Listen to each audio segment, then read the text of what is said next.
I'm just quite interested by your defense of American values. Do you not think there's like an extent of arrogance about your suggestion, like that America has so much better values than the rest of the world? Like, you've listed lots of like ways they're better. You yourself acknowledge that it's generosity that allows immigrants to come to America. What right do you think you necessarily have to tell other cultures that your supposed values that allow like Hillary to be like essentially like her whole campaign devalued on account of her being a woman? Like, you can say what you want that they didn't happen, the hate crimes, but people are huge amounts of like racism in your police force, in your like systematically across the country. Do you really think these are like better values than the rest of the world, that you can't learn anything from immigrants?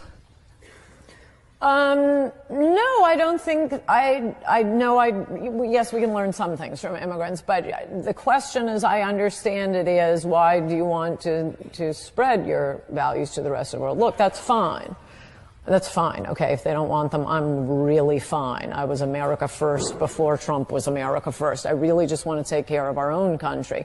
But we are bringing in values that are demonstrably at odds and with a majority of Americans: the treatment of women and children, the honor killings, the clitorectomies, the ripping off of government programs. I mean, we're dealing with crimes that our police force, we have no immunity to it. We're not used to this kind of thing.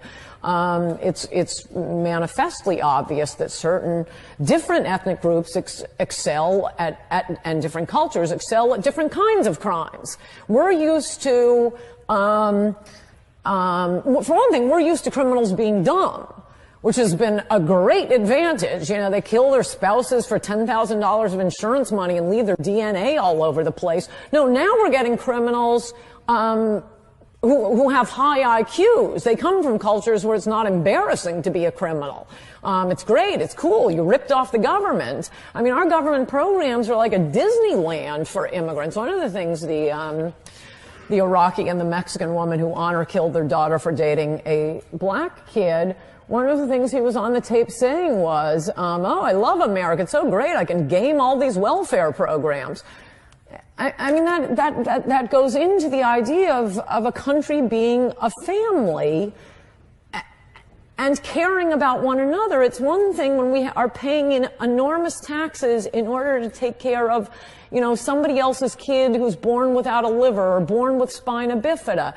Okay, you know, this is what we're agreeing to. We're all Americans. We're in this together. But when we're bringing in immigrants not only with very different values, but who need liver transplants, and they're taking the liver transplants that was kind of for our own people. You take care of your people, we take care of our people. And I'd also say, since this is the last question, just let me expand and say one more thing. I mean, the left loves to talk about diversity. I mean, I think I'm the person who truly loves diversity. I want to go to England.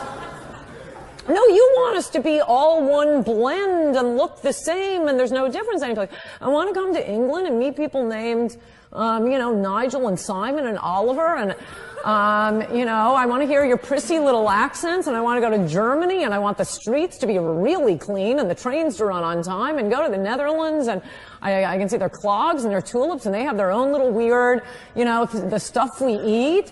I just think cultures should be preserved, and it's easier to preserve cultures if they stay in their own countries. Last week, you seemed very upset with the president. After yesterday's meeting with Pelosi and Schumer, are you a little more reassured that he's working on the wall?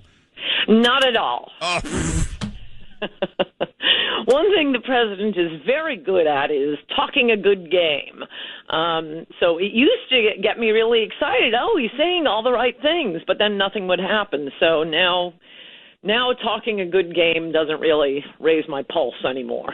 Yes, but his whole career, when he says, I'm going to build Trump Tower, I'm going to build Mar-a-Lago, I'm going to build, whenever he talks, at some point it gets built. Exactly. precisely my point. If the wall were a golf course in Scotland, remember everybody was objecting to that. The neighbors didn't want whatever he was doing to it. There was all sorts of community objection. There were laws against it. Oh, no, he got that done in a month. But now, Chuck won't let me. I thought he pushed him around pretty good in that meeting. Yes, but he still hasn't laid one brick of the wall, and he's got to knock off that crap about how they've already started the wall. That's just rubbing salt into the wound, as well as a certain conservative network that keeps claiming he's already started it. The RNC. Did you see at those rallies before the midterm elections? And here, I'm tough on the president for not keeping any of his campaign promises. He on kept plenty of them. And a big one was moving the embassy. That's what his voters wanted. That's what the industrial Midwest sitting home with their kids addicted to opioids. The jobs are gone. Just move the embassy, please.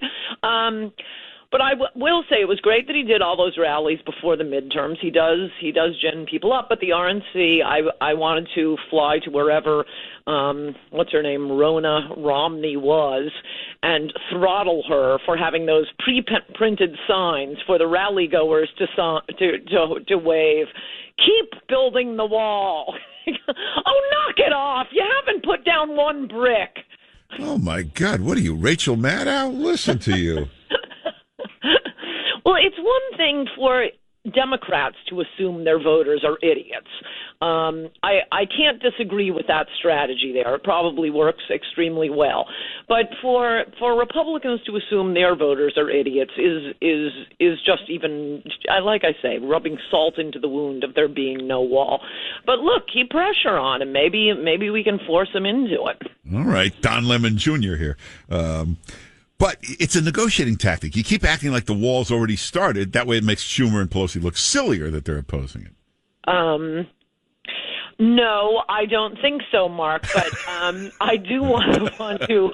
You just said Don Lemon Jr. here. Are you cheating on MSNBC by watching CNN? What's this about? Hey, what is that though? I can always watch MSNBC. It's very funny, but when you watch like Don Lemon, it's just not funny. Why is that? It's not even entertaining. It's the key to CNN is.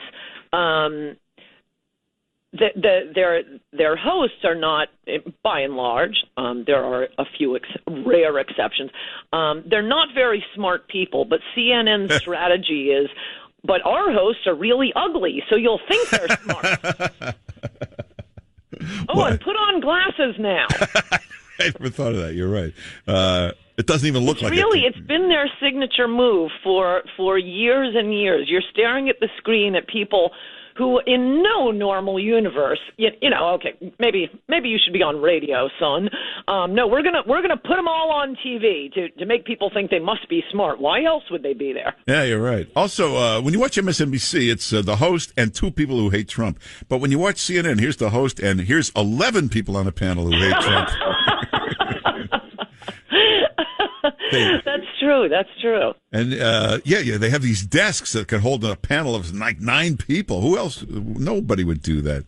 So you should get Ann Coulter's book, Resistance is Futile. I think it's an excellent book. It will explain everything that is happening over the next 2 years, as you will see from my column this week. I think a lot. I noticed this during my first book tour for High Crimes and Misdemeanors. When there were very simple issues, the left would distract you by just saying something untrue about something that doesn't matter, and you'd end up. I remembered, I'd end up walking off these TV sets thinking I said nothing about the grounds for impeachment against Bill Clinton. I've been arguing about the basic historical facts of Nixon's impeachment or attempted impeachment. He was never impeached, of course. And a lot on our side, I think, right now are falling for that with all of the nonsense charges being brought by Mueller. And I will say there is no better defender of Trump on all of the Russia nonsense and the Michael Cohen nonsense.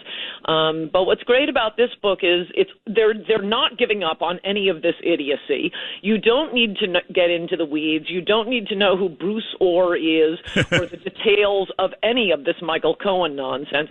You could tell that they still have nothing on Trump by the fact that they would not give details on Michael Cohen. When that sentencing agreement broke, it was just president implicated in two felonies. If you were rushing around to Christmas parties, you had no idea what those felonies were. Yeah, no, there's nothing there. But they do have them, apparently, really have them on lying on loan applications for bank loans. But that has nothing to do with Trump. Oh, yeah, they got Cohen. yeah. So, hey, when you watch this stuff, and Pelosi and Schumer, they keep saying, a wall doesn't work. It doesn't work. It sounds insane. What is their thinking? I mean, how could they even justify a statement like that? A wall doesn't work is liberal code for, oh, my gosh, a wall is going to work so well. We have to stop it. Yeah. It does. This is an old trick of the left. Whenever they say something, it just doesn't work. Well, okay, you guys aren't really that careful about federal spending. Then what do you care? Yeah. What do you care if it's not going to work? They used to say the same thing about torture. Well, no, torture, it just doesn't work. No, of course it works. It works very well. There may be reasons against torturing suspects, but that isn't the objection. It just doesn't work. As if, the Democrats are so results-oriented. We want to make sure we're being fiscally responsible. Yeah, ask Israel if a wall works. Seems to work just fine over there. Oh, it's pretty stunning. I have a whole chapter on Israel's wall in Adios America. And the New York Times, it's been printed in the Times, how they were having a big problem with mostly Africans coming in. They have a nice little country in the middle of a lot of, what did the president call them, S-holes? So obviously they had a lot of illegal immigrants pouring in. They have beautiful walls. They have walls underwater. I don't want to hear about this. Oh, there are natural barriers someplace. Yeah, that didn't deter the Israelis. So they put walls all around their country, and the New York Times reported as soon as it was up, illegal immigration has dropped to, let's see, 0. Yeah. Hey, if you watched that video yesterday, that meeting, and both Pelosi and Schumer a couple times said, we can't have this debate in public. Yes. Boy, that tells you everything. Yes. Pelosi was quite urgent about it, which suggests to me that the Democrats' position on not building a wall and having open borders is not popular. And this is the point on your great negotiator, Mark Simone. He's holding all the cards. He has a position that is overwhelmingly popular with the American people. And he is right. MSNBC was going crazy last night. Oh, he's saying he'll take responsibility for the shutdown. He's actually right about that. If this shutdown is over the Democrats' abject refusal to defend our borders, Trump will win that fight. Yeah, and they keep threatening a shutdown. Who cares? We've been through 500 shutdowns. Nobody cares. I'd like him to shut down the government for the next 18 years. Yeah, that's the only scary thing about the shutdown. They always reopen. I don't know why. But hey, if you want a great Christmas present, I'm telling you, it's the best book she's written, Ann Coulter's new book, In Trump We Trust. And it'd be great for, obviously, for a Trump supporter. But resistance is futile. I'm sorry. Resistance is futile. But if you're a Trump hater, you really need to read this book. It'll tell you what you're doing wrong. Resistance is futile. It's the new book. And you go to AnnCoulter.com or Amazon. And you're still doing book signings all over the place, right? I'm doing one tonight. Good. So just go to AnnCoulter.com or... I think you have to be a member. That's why I didn't mention where. Oh, okay, yeah. Or Amazon. Get the private club near Rockefeller Center. Ooh.